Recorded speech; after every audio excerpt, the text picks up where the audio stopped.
Hey guys, what's up? It's Apple Critics from applecritics.com. In this video, I'm going to be showing you the iPhone settings that you must not turn on. So iPhone settings that you should leave off for the year of 2021.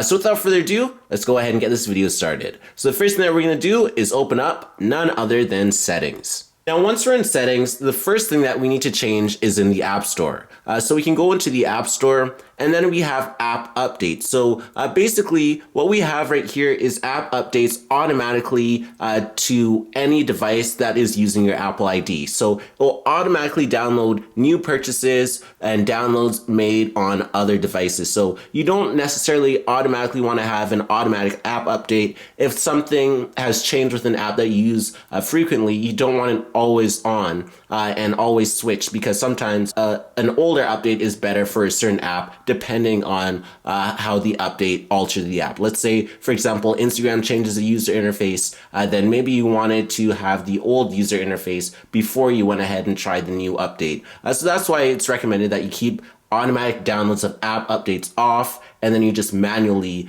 update yourself. So that is just something that I highly recommend. Now, next up is in privacy. Now, once you're in privacy, we can go into location services. And then we can go down to system services.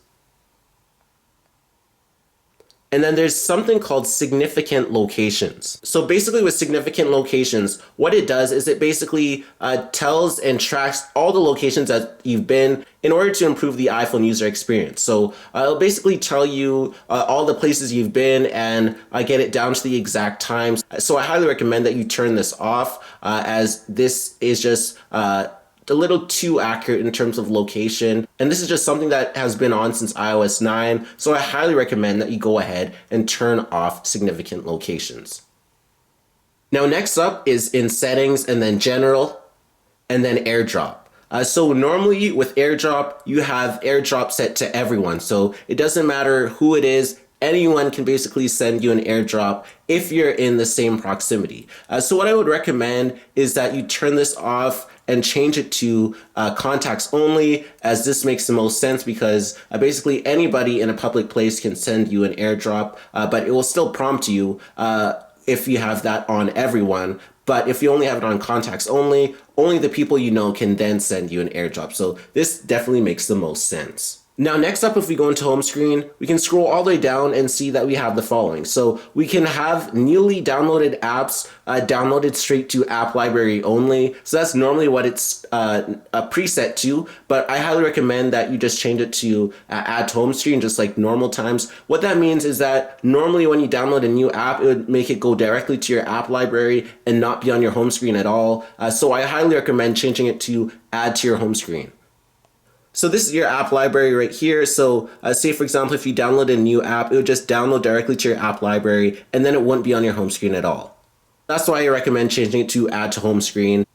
And then you also have the option to show your notification badges in your app library. So I highly recommend to either turn it on or turn it off, depending on your liking.